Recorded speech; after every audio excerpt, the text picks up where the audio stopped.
Hello students. आज का हमारा टॉपिक है महाराणा कुंभा की सांस्कृतिक उपलब्धियाँ।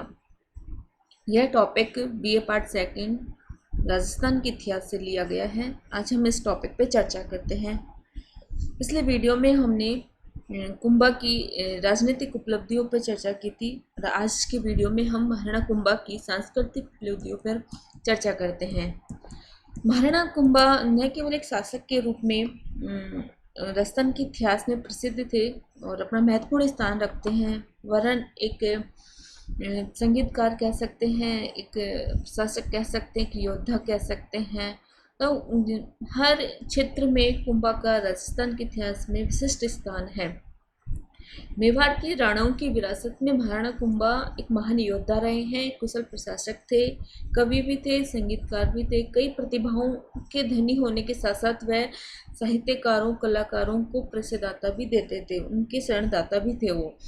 और इतिहासकार कुंभा की प्रशंसा करते हुए महाराणा कुंभा को की व्यक्तित्व में कटार, कलम और कला की त्रिवेणी का अद्भुत समन्वय मानते हैं। यानी कि महाराणा कुंभा का जो व्यक्तित्व था, उसके व्यक्तित्व में जहाँ कटार का मतलब है कि वो युद्ध कला में निपुण थे, योग्य सेनापति थे, वहीं कलम से आशय उन्होंने बहुत सारे ग्रंथों की रचना की। और कला, उन्होंने कई तरह की स्थापत्य कला, जिसको हम वास्तुकला भी कहते हैं, मूर्ति कला है, इस क्षेत्र में भी उन्होंने महत्वपूर्ण योगदान दिया। कई मंदिर, दुर्गों का निर्माण करवाया। तो इतिहासकार कुंभा के व्यक्तित्व को कटार, कलम और कला की त्रिवेणी का अद्भुत समन्वय मानते हैं।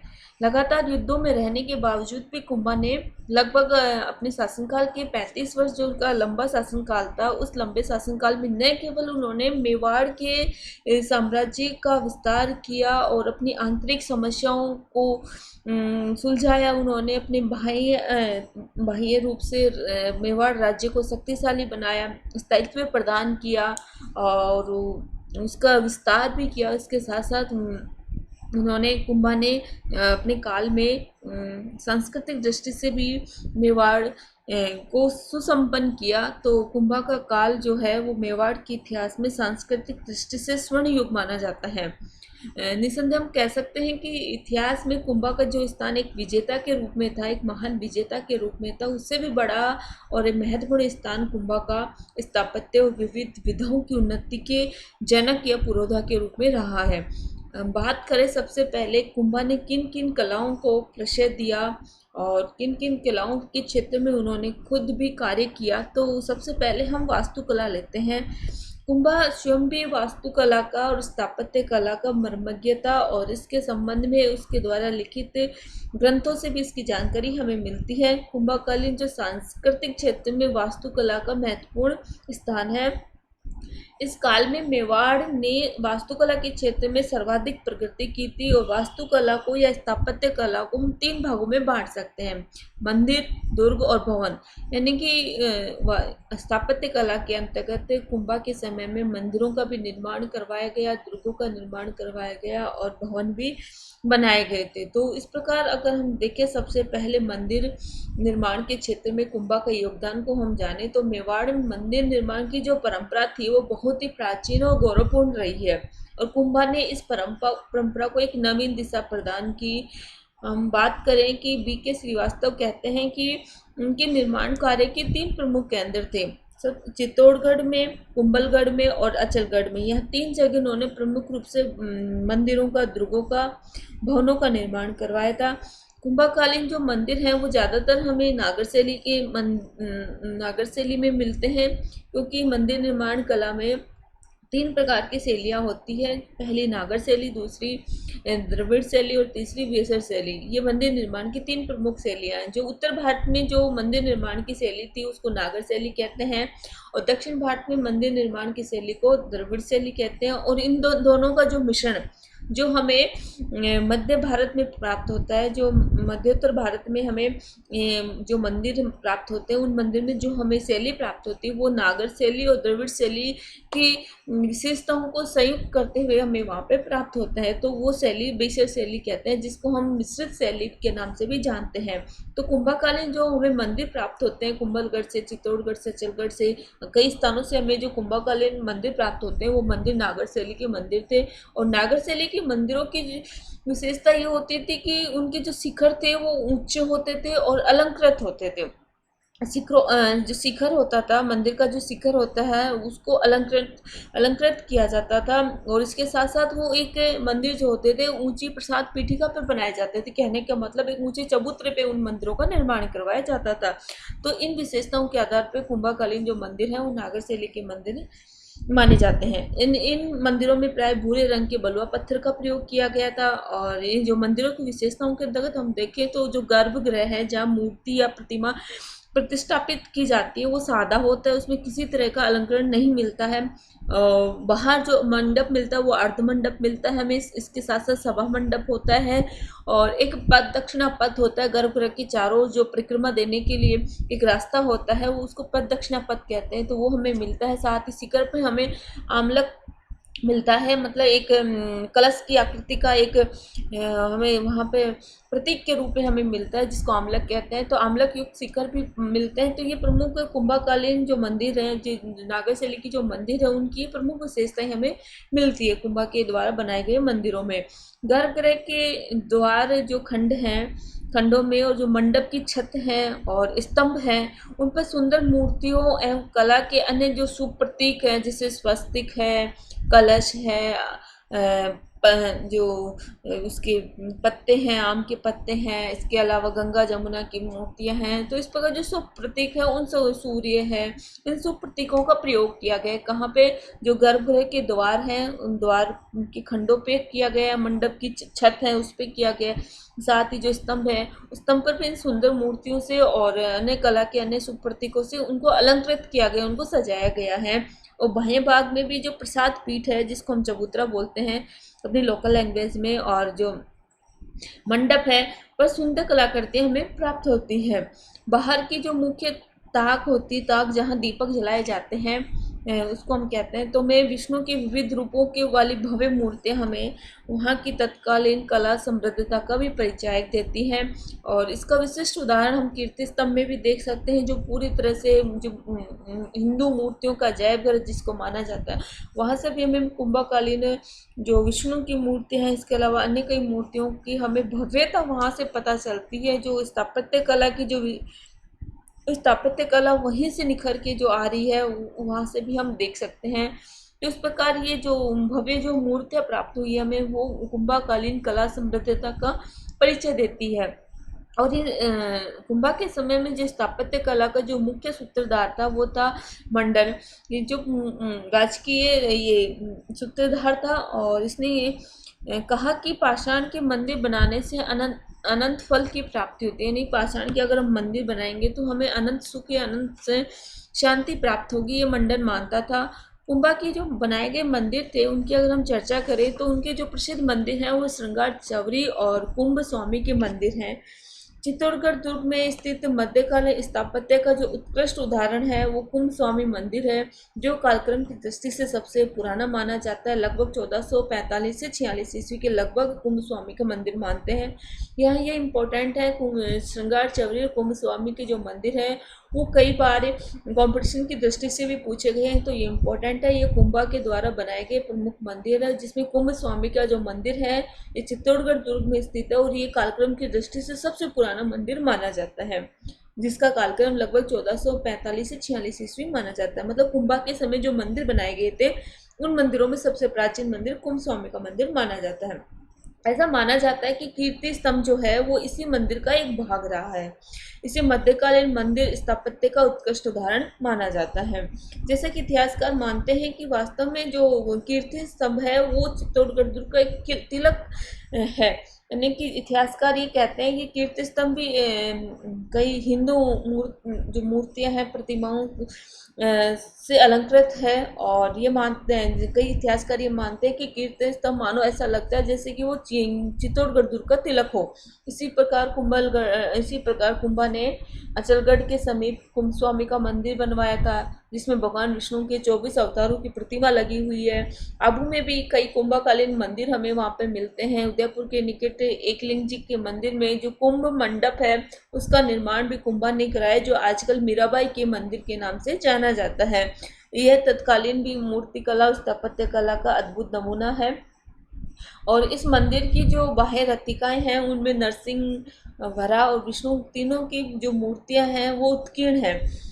और कुंभा धार्मिक दृष्टि से भी सहिष्णु था, क्योंकि कुंभा ने न केवल खुद हिंदू मंदिर बनाए बल्कि उसके काल में अन्य धर्मों से संबंधित भी अनेक मंदिरों का निर्माण करवाया धर्मावलंबियों ने, जिनमें हम रणकपुर के जैन मंदिर की चर्चा करें तो सबसे महत्वपूर्ण मंदिर माना जाता है ये रणकपुर का जैन मंदिर, जिसे उत्तर भारत के जैन मंदिरों में सबसे महत्वपूर्ण और विशिष्ट स्थान है इसका। इस मंदिर का जो निर्माण है वो धरणक शाह पोरवाल ने करवाया था। ये इम्पोर्टेंट है, इसको याद रखिए। कॉम्पिटिशन की दृष्टि से ये भी सवाल कई बार आ चुका है।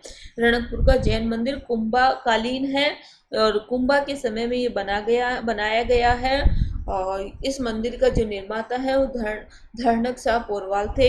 इस मंदिर का निर्माण विक्रम संवत 1496 में ये मंदिर प्रारंभ हुआ था बनना, और विक्रम संवत 1516 में इस मंदिर का निर्माण कार्य जारी रहा। मतलब काफी समय तक ये मंदिर बनता रहा। उत्तरी भारत में ऐसे स्तंभों वाले विशाल मंदिर अन्यत्र कहीं नहीं मिलते हैं। जो रणकपुर मंदिर है उसकी कला वास्तव में कुंभा के समय की स्थापत्य की महानता को भी प्रदर्शित करती है। इस काल के बने जैन मंदिरों में हम देखें तो अजारी पिंडवाड़ा के मंदिर हैं, नागदा का जैन मंदिर आदि भी प्रसिद्ध हैं। कुंभा के काल में नए मंदिरों के निर्माण के साथ साथ जो पुराने मंदिर थे उनकी मरम्मत भी करवाई गई, इनका जीर्णोद्धार भी करवाया गया था। इसके बाद हम जिसमें देखें तो कुंभा की ये तो मंदिर थे प्रमुख जो कुंभा कालीन बने हुए हैं, कुंभा के द्वारा बनवाए गए हैं। अब हम बात करें कि कुंभा का जो दुर्ग स्थापत्य था उसके क्षेत्र में क्या योगदान रहा। तो कुंभा ने अनेक दुर्गों का निर्माण करवाया और ऐसा माना जाता है कि मेवाड़ में जो 84 दुर्ग थे उन 84 दुर्गों में से 32 दुर्गों का निर्माण अकेले कुंभा ने ही करवाया था।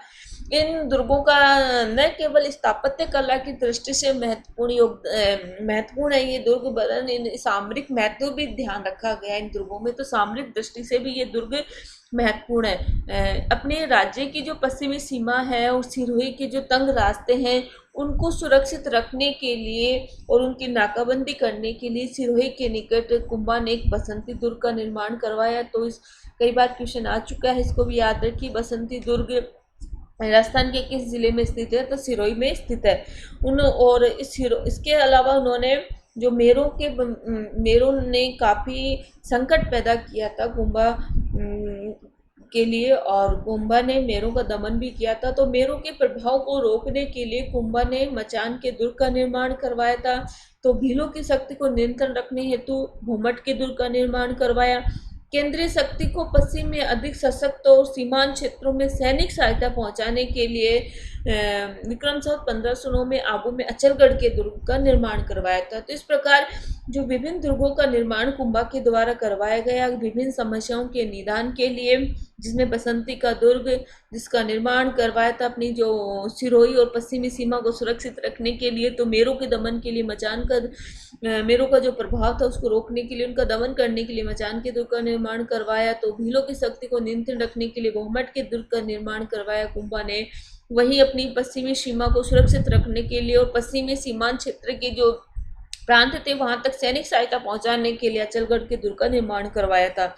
यह दुर्ग परमारों के प्राचीन दुर्ग के अवशेषों पर पुनर्निर्मित किया गया। जो अचलगढ़ का दुर्ग था वो यहाँ पर पहले से ही परमारों का प्राचीन दुर्ग के अवशेष थे, उन्हीं अवशेषों पर इसको पुनर्निर्मित करवाया गया था। और अचलगढ़ के दुर्ग का उस काल में बड़ा ही सामरिक महत्व था, यह कुंभा के लिए बड़ा उपयोगी सिद्ध हुआ था। इसी काल में इसी प्रकार अरावली की जो पश्चिमी शाखा है उसके घेरे में सादड़ी, मेवाड़, मारवाड़ की सीमा पर कुंभलगढ़ का दुर्ग भी निर्माण करवाया गया। तो कुंभलगढ़ का दुर्ग, अचलगढ़ का दुर्ग ये कुंभा के लिए महत्वपूर्ण थे, स्थापत्य कला की दृष्टि से भी महत्वपूर्ण है। तो राज्य की सामरिक जो सुरक्षा थी या सामरिक महत्व की दृष्टि से भी ये दोनों दुर्ग बड़े ही महत्वपूर्ण थे। मुअस्सिर मोहम्मद शाही जो फारसी ग्रंथ है उसके अनुसार इस किले का जो प्रारंभिक नाम था, जो कुंभलगढ़ का प्रारंभिक नाम माना वह मच्छिंद्रपुर था। तो ये इम्पोर्टेंट है, सबको याद रखिए, ये भी कॉम्पिटिशन में पूछा गया। मच्छिंद्रपुर दुर्ग के नाम से कुंभा का कौन सा दुर्ग प्रसिद्ध था।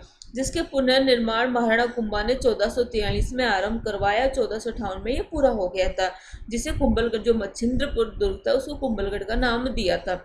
यह दुर्ग सैनिक आवश्यकता के लिए और निवास उपयोगिता के लिए भी पूर्ति करता था, यानी कि यह दुर्ग न केवल एक सैनिक छावनी थी, वरन यहाँ आम जनता भी निवास करती थी कुंभलगढ़ के दुर्ग में, जो आज भी वहाँ पर आम जनता निवास करती है।